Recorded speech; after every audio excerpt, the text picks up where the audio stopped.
સોલા પોલીસે ગીઝર અને ઇન્વર્ટરમાં થતી દારૂની હેરાફેરીનો પર્દાફાશ કરી બુટલેગરને ઝડપી લીધો। નમસ્કાર મિત્રો, હું વિપુલ પટેલ, શિક્ષાપત્રી સંદેશ ન્યૂઝ સત્યની સાથે। એક નજર આજના મુખ્ય સમાચાર પર।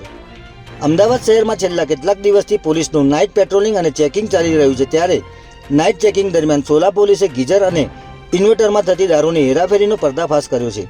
પીએસઆઈ એસ.જે. દેસાઈ અને તેઓની ટીમે બાતમીના આધારે એક હોન્ડા જેન કાર રોકાવી હતી, જેમાં તપાસ કરતા ગીઝર અને ઇન્વર્ટર મળી આવ્યું હતું, પરંતુ પોલીસને વધુ શંકા જતા ગીઝર ઇન્વર્ટર ખોલીને અંદર તપાસ કરવામાં આવતા મોંઘીદાટ દારૂની બોટલો મળી આવી હતી। ત્યારે પોલીસે મોહમ્મદ નાવેદ અંસારીના ઘરમાં પણ તપાસ કરીને તેની પાસેથી વિદેશી દારૂની કુલ 81 બોટલ કબજે કરી તેની અટકાયત કરી હતી।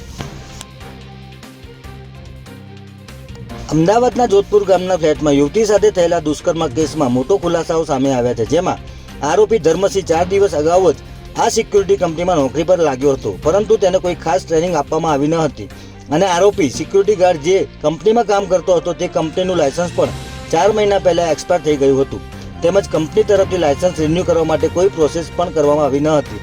ત્યારે પોલીસ દ્વારા આ કંપનીના માલિક રામપ્રકાશ તિવારી સામે પણ ગુનો દાખલ કરી તેની ધરપકડ કરવામાં આવી છે।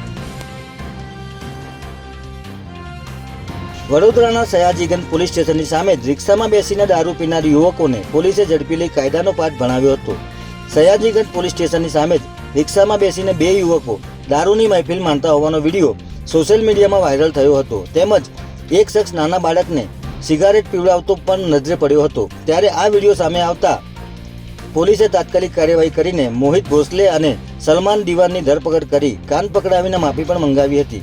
આરોપીઓ દારૂ ક્યાંથી લાવ્યા હતા તે દિશામાં પણ પોલીસે તપાસ શરૂ કરી છે। જય હિન્દ, જય ભારત।